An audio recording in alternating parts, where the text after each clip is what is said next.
நமஸ்காரம். ஓம் ஸ்ரீ குருபியோ நமக. இன்னைக்கு நம்ம வீடியோவில் என்ன பார்க்க போகிறோம்னா, விஜயதசமி அப்படின்னா என்ன, அதோட வழிபாடு முறைகள் என்னென்ன அப்படின்றத நம்ம பார்க்க போகிறோம். விஜயதசமி அப்படின்ற ஒரு சமஸ்கிருத வார்த்தை. விஜயம் அப்படின்றது என்னன்னு பார்த்தீங்கன்னா வெற்றி அப்படின்ற அதோட பொருள். தசமி பார்த்தீங்கன்னா நம்ம நவராத்திரியில் 9 நாட்கள் நம்ம வழிபாடுறோம். அதோட 10வது நாள் தான் நம்ம தசமி அப்படின்னு சொல்கிறோம். விஜயதசமி அன்னைக்கு நம்ம எந்த ஒரு நல்ல காரியத்தை ஆரம்பித்தாலும் அது வெற்றிலேயே முடியும் அப்படின்றத நம்மளோட நம்பிக்கை.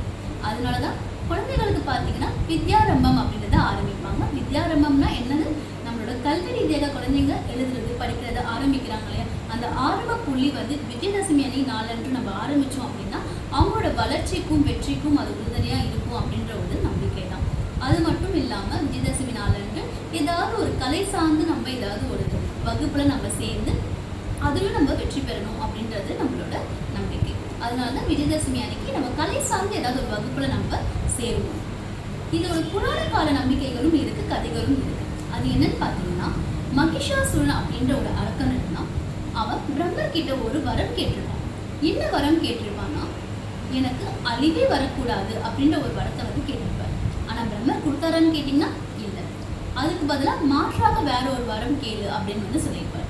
ஸோ மாற்றாக இவர் என்ன வரம் கேட்டிருப்பாரு அப்படின்னா, ஒரு பெண்ணால் நம்மளுக்கு எந்த ஒரு அழிவும் வராது அப்படின்ற ஒரு எண்ணத்தில் எனக்கு அழிவுன்னு ஒன்று வந்தா, எனக்கு மரணம்னு ஒன்று வந்ததுன்னா அது ஒரு பெண்ணாக மட்டும்தான் இருக்கும், ஒரு பெண்ணால் மட்டும்தான் எனக்கு மரணம் வந்து வரணும் அப்படின்ற ஒரு வரத்தை வந்து கேட்டிருப்பார்.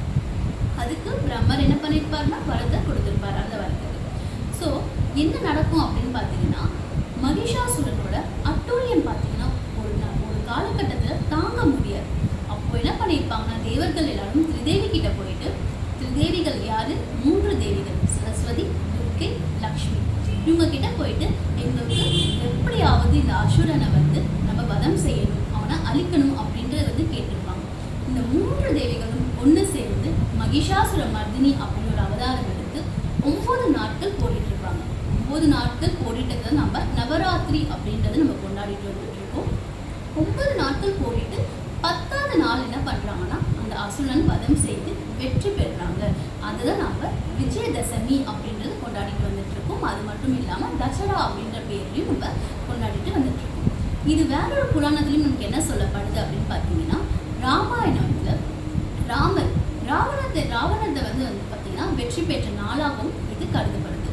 ஸோ இது ரெண்டுத்துல உங்களுக்கு என்ன நடக்குது அப்படின்னு பார்த்தீங்கன்னா, தீமை வந்து உண்மையை வந்து நன்மையை ஜெயிச்சது. அதுதான் வந்து இது ரெண்டுத்துலையும் நம்மளுக்கு ஒரு ஒற்றுமையாக இருக்குது. ஸோ நம்மளுக்கு எந்த ஒரு தீமை இருந்தாலும் அது நம்ம நன்மை அப்படின்றது வெற்றிகரமாக நம்ம வெற்றி பெறுவோம் அப்படின்றது இந்த விஜயதசமியோட நம்பிக்கை. நம்ம விஜயதசமி நாளன்று குருமார்களை போய் நம்ம சந்திக்கணும், அவங்களோட ஆசீர்வாதத்தையும் நம்ம பெறணும் அப்படின்றது ரொம்பவே முக்கியமான ஒன்று. குருமார்களை சந்திக்கும் பொழுது நம்ம என்னெல்லாம் நம்ம கொண்டு போகணும் அப்படின்றத நம்ம பார்க்கணும். அதில் நம்ம என்னென்ன வைக்கணும் அப்படின்றத நான் இங்கே தட்டில் வச்சுருக்கேன். ஸோ மங்களகரமான பொருட்களில் நம்ம ஆரம்பிக்கணும். மஞ்சள், குங்குமம், தேங்காய், வெற்றிலை, பாக்கு, பழம், இனிப்புகள், இது மாதிரி எல்லாமே வைக்கணும். வஸ்திரம் அப்படின்றது நம்ம வைக்கணும். ஆண் ஆசிரியராக இருந்ததுன்னா ஆண் குருமார்களாக இருந்தார்கள் அப்படின்னா அவங்களுக்கான வஸ்திரம் வந்து வேஷ்டி, சட்டை அந்த மாதிரி நம்ம வைக்கலாம். குருமார்களுக்கு தர வேண்டிய குருதட்சணை. ஸோ இது எல்லாமே நான் வந்து இங்கே வச்சுருக்கேன். ஸோ பொட்டு, சீப்பு, இந்த மாதிரி நம்ம என்னென்ன தர விருப்பப்படுறோமோ அது நம்ம விஜயதசமி நாளன்று நம்ம குருமார்களை போய் சந்திச்சு அவங்களோட ஆசீர்வாதம் பெறுறது நம்மளுக்கு ரொம்பவே முக்கியம். ஆயுத பூஜை அன்னைக்கு பார்த்தீங்கன்னா நம்மளோட பொருட்கள் எல்லாத்தையும் நம்ம சாமி முன்னாடி வச்சு நம்ம பிரார்த்தனை செய்வோம்.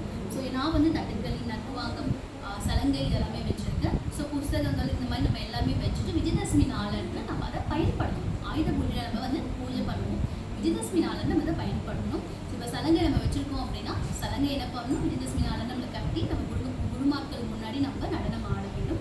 ஸோ அடுத்து நம்ம எந்த கலையை நம்ம கற்றுக்குறோம் அப்படின்னோ அதுக்கு அடுத்து நம்ம எது வரைக்கும் முடிச்சிருக்கோமோ அதுக்கு அடுத்தபடியாக விஷயம் என்ன இருக்குமோ அதெல்லாம் ஆரம்பிப்பாங்க. ஒரு அளவாக இருக்கட்டும், ஒரு உருப்படியாக இருக்கட்டும், எது முடிச்சிருக்கோமோ அது அடுத்து நம்ம விஜயதசமி அப்போ ஆரம்பிப்போம். ஏன்னா எப்போவுமே விஜயதசமி அப்போ ஆரம்பிக்கிறது வெற்றியிலேயே முடியும்னு சொல்லுவோம் இல்லையா. ஸோ அதுதான். ஸோ இந்த வீடியோவில் உங்களுக்கு விஜயதசமிக்கு என்னென்ன ப்ரொசீஜர், என்னென்ன வழிபாடு